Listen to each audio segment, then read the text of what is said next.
Tomorrow. Who's coming? We got the fam. The fam's coming in. Mom, dad, fiancée, family. Brother. Yeah. Jason coming?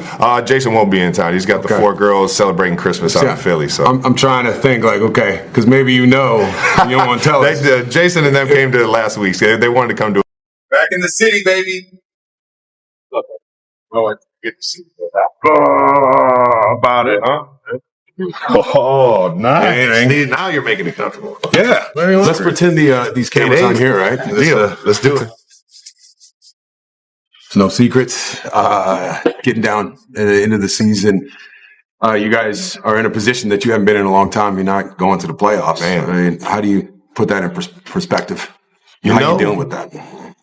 We got a lot of unbelievable people and people with great integrity in the building. So, it makes it a little bit easier to finish out this year, knowing that the people that we do have in the building. But it's frustrating, man. It's frustrating. I feel like I can't even look my guy, Coach Andy Reid, in his eyes right now, just because I feel like I disappoint or I just let him down in some way somehow throughout the year and let it get to this point. You let down Andy Reid? Of course, yeah. That's my fearless leader. Why do you feel that way? I just feel like it's my job to go out there and make it happen, and that's kind of the pride that I've always played with, especially playing for him, knowing how hard he works and how prepared he always is. And I don't know. I feel like you got to look yourself in the mirror and put the biggest expectations on yourself to be able to get it done. And I know that's not always realistic, but at the same time, it's helped me become the player that I am today. Yeah, but 13 seasons in the league. This is your 11th time making the Pro Bowl. Congratulations on that. But you had a really good year. Oh yeah. I mean, obviously, each game is different. When you look at the grand scheme of things, it's a little different than the certain situations that I felt like I've let the team down or I didn't play at my best, and things like that. But at the same time, it's just sitting here disappointed and letting the season get to this point. Yeah. Well, speaking of that, you had a really good year, a Pro Bowl year. You led the team in catches, yards, touchdown catches, all that stuff. In fact, you had a great year. You also are the leading guy, the guy in that category throughout the whole history of the Kansas City Chiefs. How does that feel? Sitting here talking to the guy that I share the tight end room with. Obviously, how much I've appreciated you and you just being a mentor to me. That and being Tony Gonzalez and trying to chase your greatness, man. Thank you for being as great as you were, because I feel like that drove me to want to be the greatest version of myself. And knowing that you could do it here and you can, have the career that you had here in Kansas City and just the mentor that you are. Obviously, the records are, it's a team game. I know I'm very fortunate that I came here into Kansas City with a guy like Andy Reid and Pat Mahomes and all my other teammates that helped me, accumulate all those yards and all those catches and all that. But at the end of the day, I know that this place is special because of the people that were here before me, and it's been awesome to keep that legacy going. Well, the way you talk about coming in, right when I was leaving, you were coming in. Oh yeah. And we've been in communication for a long time since you got in the league. Oh, yeah. Alan Wright, I think. Alan Wright who hooked us up? Hall of Famer, Alan Wright. Is he Hall of Famer now? Oh yeah, he's Hall of Famer. He's the equipment manager. He hooked us up, and I remember he was calling me. He texted me and he said, "Hey, we got a guy out here who, third round pick." He's all, but don't be fooled by that. This guy can play, and he hooked us up. Oh yeah, and we've been communicating ever since. But I remember the day, man. They probably got me on the cameras pacing up and down the hallway because I was talking to Tony Gonzalez. Man, it was crazy, dude. But I've really loved the way you've done it your way. I've always called you my alter ego, because of the way you play the game. I was always so tight. I was just I wanted to do, don't say too much, don't rock the boat too much, but you did it completely opposite of the way I did it. You Frank Sinatra did. It was my way. And from, throwing a flag on the ref, from bumping Andy Reid in the Super Bowl, from the speeches after the game, you gotta fight for your right to party, all that stuff. I've really admired that. I don't even know if that's a question. I appreciate that, I just man. admire that about you. I appreciate that. Well, you gave me that advice. You said don't hold back, man. Be yourself out there. And you know, I think Coach Reed has that message as well. It's kind of just been, you know, I've been given the green light to just go out there and just be myself and show everybody how much I love this game, and I love, you know, going out there and putting everything out there on the field. And I appreciate that, though, man. You already know. Well, it's been fun to watch. It's really been fun to watch. All right, let's address the elephant in the room. Where's it at over there? Christmas Day, last game at Arrowhead.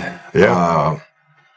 Will that be the last time you walk down that tunnel in front of the home crowd? You know, that's a good question, man. I think I'm still searching for those answers. I think, you know, obviously the way this one ended with a sour taste in my mouth, I feel motivated, but I got to make the right decision for me. And I got to hope that, you know, if I do want to come back, you know, the Chiefs are willing to bring me back. So it's a two-way street on that. But at the same time, man, at this point in this year, I'm just trying to finish out and give Chiefs Kingdom everything I got, and go out there and do it with some of that flair that you said I play with, man. Yeah. Well, who's helping you make that decision? Well, obviously, I got one guy in my back pocket that called it quits when he was 36 years old, and being my brother. Yeah. Being my Yeah. brother. And then I got another guy in my pocket that called it quits when he was 37 years old. Being you. And so I'm sitting here, I'm asking myself, you know, what was it for you that what was it that helped you find that answer?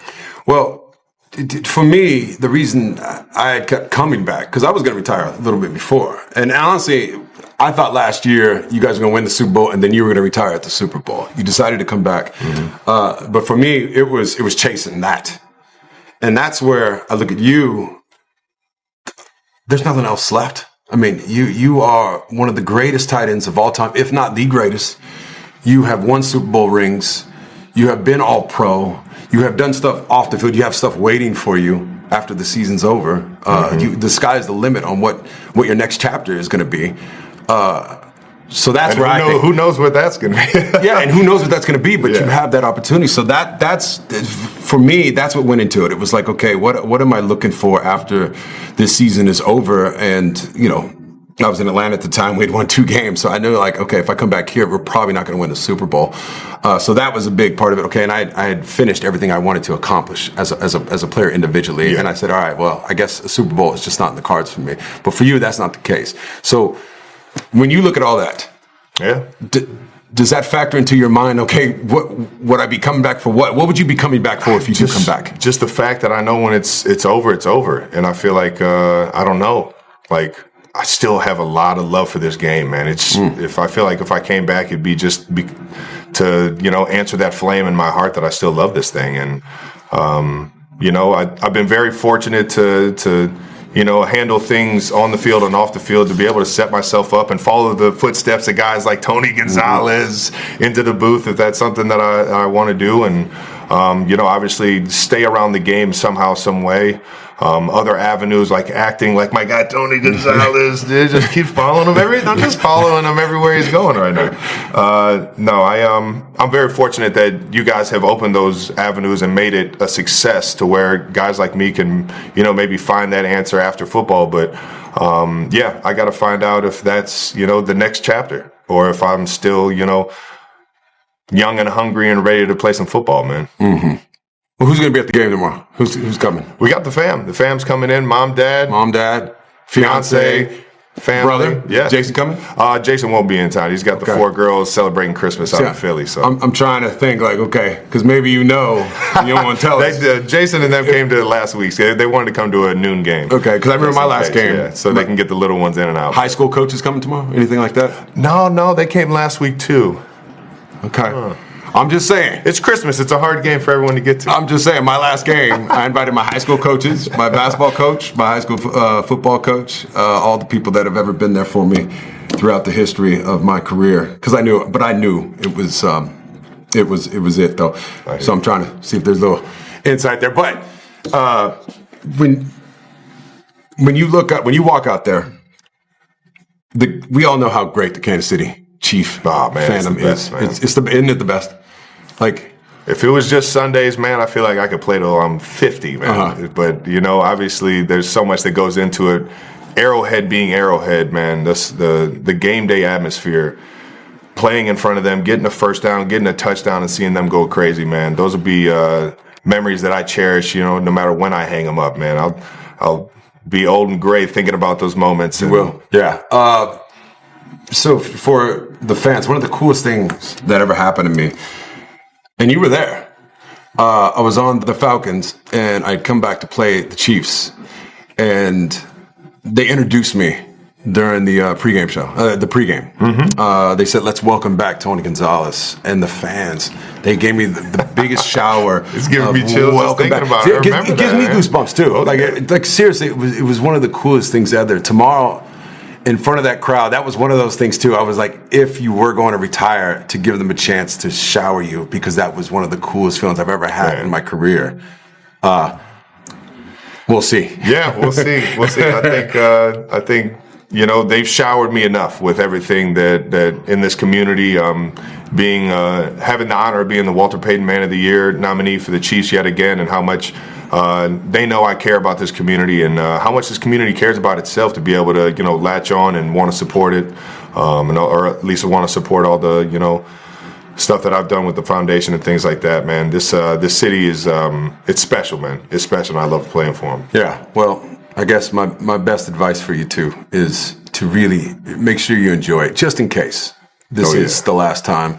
It is a weird feeling, putting on your shoulder pads before the game, walking down that tunnel, feeling the cleats hit the ground, that sound that it makes, knowing that this is going to be the last time I'm going to do it. Well, for you, in front of the home crowd, obviously you have one more game after this. Yeah. So make sure you savor it, enjoy that moment. You know it, baby. Let's talk about Patrick Mahomes. He's out towards ACL. First of all, I mean, reflect back on your career. I mean, we're here at 1587. How about it? He's one of your best friends. How about it? That's my guy.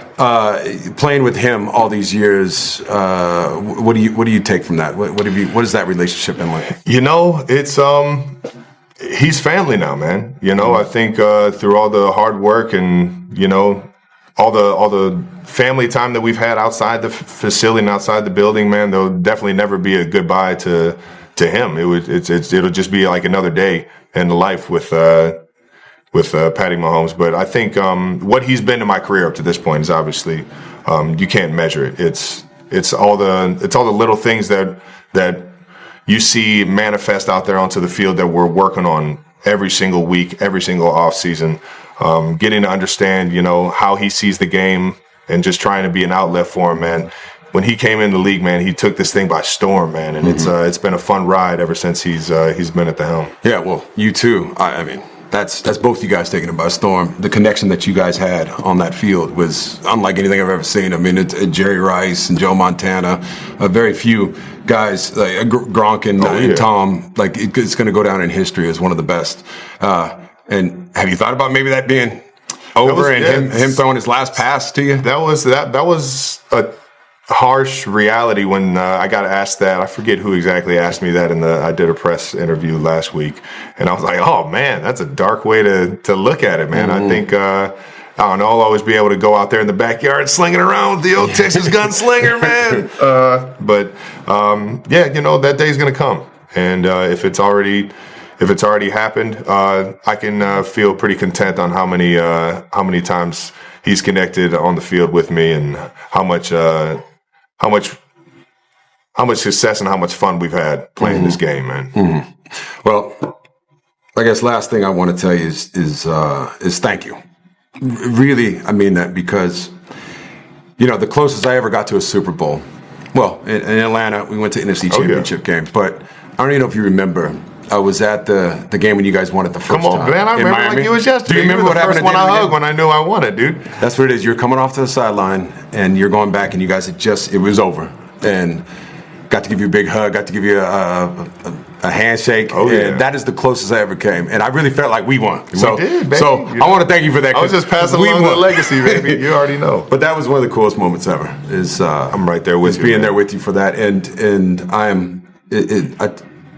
I'm proud to be able to be here just in case this is your last one in front of that on Christmas Day, in front of the home crowd. You've done it the right way on and off the field. And I know the future is bright for you. Whatever you do, you're going to go out there and crush it like you always do. And hopefully you come work for us. I hear you, brother. I hear you. You already know. I'll just keep following your footsteps. You know what I mean? You're the best. I appreciate you, dog. One of one, Travis Kelce. I get asked every day if he's going to retire or not, and I don't know. But there's a high probability this is his last home game on Christmas night against the Denver Broncos. The guy's been absolutely a warhorse. Over 12,000 snaps in his career, really that started in 2014. He's been around since 2013, but he only played one game that year because he had an injury. But since then, he has become not only the most prolific tight end to ever play, in my opinion, and I'll argue all day with it, but as a pass catcher, he's got all kinds of records, double-digit playoff records. And even last week, he had a catch that put him over 800 yards for a 12th straight season. Only he and Jerry Rice have done that in the history of the league. We talk about Travis Kelce now with Taylor Swift and New Heights and all the other stuff. I've seen him now, though, for 12 years be an absolute warrior and toughness, just like John Deere. Those of you who have John Deere equipment know it lasts. And it performs, and it lasts for a long time and performs for a long time, just like number 87, Travis Kelce. Well, I don't know if it is or not. I haven't talked to him, but yeah, I think his numbers and personality and the person, I think speak for themselves. Phenomenal person, great for the community, has been great for the community. So he's everything you want from a player representing an organization. Yeah, man, it's sad, to be able to be here with my brother, man, and just be able to share the field with him. I hope it is. I hope it isn't his last ride, but if it is, it's tip my hat off to him. Hell of a career. Travis Kelce contemplates future after Mahomes' shocking injury. Kansas City Chiefs star Travis Kelce is opening up about his future on the field, alongside his best friend and quarterback, Patrick Mahomes. The 36-year-old tight end was recently asked by reporters whether this could be the last season the duo plays together, following Mahomes' season-ending injury. "Oh man, that's crazy," Kelce admitted. The pair has been inseparable on the field, playing together for over a decade. Kelce was drafted in 2013, Mahomes in 2017, and since then, they've brought 3 Super Bowl titles to Kansas City. But their streak came to an abrupt halt when Mahomes tore 2 ligaments in his left knee during the final drive of the Chiefs' playoff loss to the Los Angeles Chargers on December 14th, marking the team's first miss in the playoffs in 10 years. Rumors have also swirled that this might be Kelce's final season in the league. When asked, he kept things focused on the team. "I'd rather keep the focus of the media and everything on this team right now. All the conversations I have moving forward will be with them." Could this be the end of the legendary Kelce-Mahomes era? Only time will tell. Travis Kelce opens up about life, football, and friendship with Patrick Mahomes. Engaged to Taylor Swift, Kansas City Chiefs star Travis Kelce admits, "It's a unique time in my life. I've got 3 games left, and I know when the season ends. Usually, we don't know when it's going to end, and that's the beauty of it." Kelce emphasized that despite everything, his focus remains clear: winning these last 3 games. When Mahomes suffered his season-ending ACL injury, Kelce didn't hold back his emotions. On the December 17th episode of his and brother Jason Kelce's New Heights podcast, he shared, "Obviously, we lost our quarterback, our guy, our brother, our fearless leader. It's never easy seeing your guys go down. We had a bunch of guys get hurt, and we fought, man. We fought." Beyond the field, the duo has taken their friendship to the business world. In September, they co-opened 1587 Prime Steakhouse in Kansas City, while Mahomes' wife Brittany and Kelce's fiancée Taylor Swift have become close friends, often spotted cheering on their men at games. On New Heights, Mahomes recalled how their legendary friendship began. As a rookie, Mahomes was still finding his footing with the Chiefs when he overslept before a team event. He expected trouble, but when he arrived, he realized Travis Kelce had been late too. "I'm not alone," Kelce joked upon hearing the story. That unexpected bond over being late, it was the start of a bromance that would dominate the field for years, and now their connection is stronger than ever, both on and off the turf.